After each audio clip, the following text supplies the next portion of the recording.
రాష్ట్రంలో జరుగుతున్న పరిణామాలు, ముఖ్యంగా అంబటి రాంబాబు ఇష్యూ మీరు చూసే ఉంటారు. మొన్న రిలీజ్ కావాల్సింది సరిగ్గా రిలీజ్ అవుతున్నారు, బెయిల్ వచ్చింది అన్న తరుణంలో యాక్చువల్లీ ఆ బెయిల్ కూడా లాస్ట్ ఇయర్ జరిగింది. ఇప్పుడు తాజాగా ఈ ఇన్సిడెంట్ కాదది. అవును. కానీ సరిగ్గా ఆ లాస్ట్ ఇయర్ నవంబర్లో జరిగినటువంటి ఇష్యూలో బెయిల్ వచ్చి బయటకు వస్తున్నారు అని ఆ కుటుంబ సభ్యులు ఆనందపడే సందర్భంలో ఎప్పుడో 2023లో జరిగినటువంటి కేసును బయటకు తీసి మళ్ళీ రిమాండ్కి పంపించారు. మనం యాక్చువల్గా అంబటి రాంబాబు గారి ఇష్యూ చూసుకుంటే అండి, ఇక మనకి కొంత సబ్జెక్ట్ అందరికీ ఐడియా ఉంది. ఒక ఫ్లెక్సీ పెట్టారు. ఆ వివాదంలో అది ఫ్లెక్సీ తీయమని రిక్వెస్ట్ చేశారు. వాళ్ళు రిక్వెస్ట్ చేసి తెల్లారి తీయకపోతే కనుక నేనే చింపేస్తానని చాలా సౌమ్యంగా చెప్పారు ఆయన, ఒక మాజీ మంత్రి కూడా చెప్తే వాళ్ళు వినలేదు. సో ఈయన తెల్లారి ఈయన వర్గంతో పాటు వెళ్ళారు ఫ్లెక్సీ దగ్గరికి. వెళ్తున్న క్రమంలో నువ్వు రారా లకారాలతోనే వాళ్ళు తిట్టి ఈయన ప్రొవోక్ చేసిన సందర్భంలో ఈయన ఆ మాట అన్నారు, లకారాలతో మాట్లాడటం జరిగింది.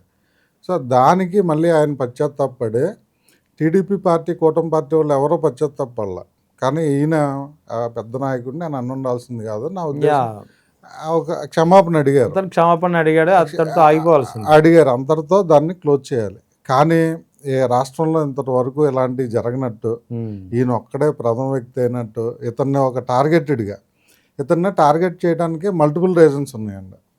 అంబటి రాంబాబు గారిని టార్గెట్ చేయడానికి వాయిస్ ఉన్న వ్యక్తి, పార్టీ తరపు నుంచి ఏదైనా ప్రెస్ మీట్స్ పెట్టి సబ్జెక్ట్ వైజ్ మాట్లాడగలిగిన వ్యక్తి.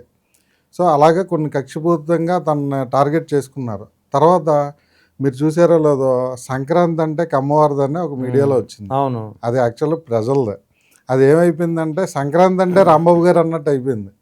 గతంలో కొన్ని తండావాళ్ళతో ఆయన మినిస్టర్గా ఉన్నప్పుడు కొన్ని డ్యాన్స్ చేయడం, సంబరాల రాంబాబు అని అతన్ని ఇది చేయడం, ట్రోల్ చేయడం, ఇవన్నీ చేశారు ఈ జనసేన పార్టీ నుంచి, కూటమి పార్టీ నుంచి. మొన్న సంక్రాంతికి కూడా చెబుతున్నాడు రాంబాబు వింటున్నావా చంద్రబాబు అని చెప్పి వీళ్ళు చేసిన తప్పులన్నీ, ఇచ్చిన ఫాల్స్ ప్రామిసెస్లన్నీ కలిపి ఒక సాంగ్ రూపంలో రిలీజ్ చేశారు.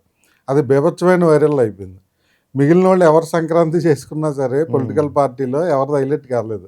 అలాగా రాంబాబు గారి మీద ఒక ఈర్ష్యా దేశం పెరిగిపోయింది ఆ పాట తర్వాత. ఇంకా సో ఇతన్ని ఏదో చేయాలన్న సందర్భంలో ఇక అనుకోకుండా ఇన్సిడెంట్ జరగడం, ఒక టార్గెట్ అవ్వడం, అరెస్ట్ చేయడం.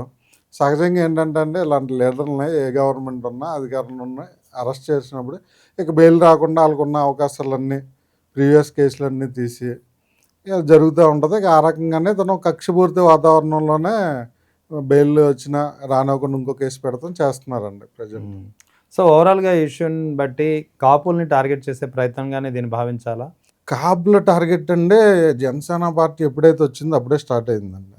మనం కాపులను టార్గెట్ చేయడం జనసేన పార్టీలోనే, జనసేన పార్టీ వచ్చినప్పటి నుంచి వేరే పార్టీలో ఉన్న కాపు లీడర్లని ఎక్స్క్లూజివ్గా టార్గెట్ చేస్తున్నారు. వాళ్ళని వేరే కూటమిలకు సపోర్ట్ చేసి వాళ్ళని ఓడించడం కానీ, అక్కడ మీటింగ్లు పెట్టి వాళ్ళని కామెంట్ చేయడం కానీ, లీడర్షిప్ ఎదగకుండా. తర్వాత పోనీ వీళ్ళు కూటమిగా ఉన్న పార్టీలు ఏమన్నా లీడర్షిప్ తెస్తున్నారా అంటే యువతను ఓట్లుగా చూస్తున్నారు చెప్తే అలాంటి లీడర్షిప్ వీళ్ళని డెవలప్ చేయట్లేదు జనసేన కానీ కూటమి పార్టీ కానీ. సో ఇలాంటి వాతావరణంలో కాపుల ప్రయారిటీ రాష్ట్ర వ్యాప్తంగా చాలా తగ్గిందండి, లీడర్షిప్ తగ్గిపోయింది.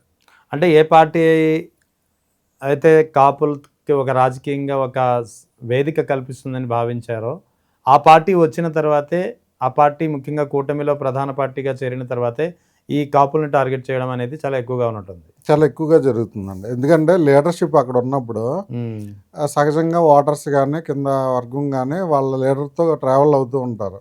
ఆ లీడర్షిప్ తీసేస్తే ఈ పార్టీకి అక్కడ మైలేజ్ పెరుగుతుందని, లేకపోతే వాళ్ళ లీడర్షిప్ ఉండటం వల్ల వీళ్ళు ప్యారలల్గా ఎదగలేరని ఈ కాన్సెప్ట్లో కాపులు కొన్ని అణచివేతం బాగా జరుగుతుందండి ఈ కూటమి ప్రభుత్వంలో. మరి పవన్ కళ్యాణ్ ఏం చేస్తున్నట్టు? చేసేది ఆయన కదండి, చేసేది ఆయన అంటారా? అంతా చేసేది ఆయన అండి. ఆయన లీడర్షిప్ కోసం, ఆయన సర్వైవల్ కోసం, ఆయన డెవలప్మెంట్ కోసం కాపులను బలి చేస్తున్నారు, బలి చేస్తా ఉన్నారు. ఇది జరుగుతూ ఉంది.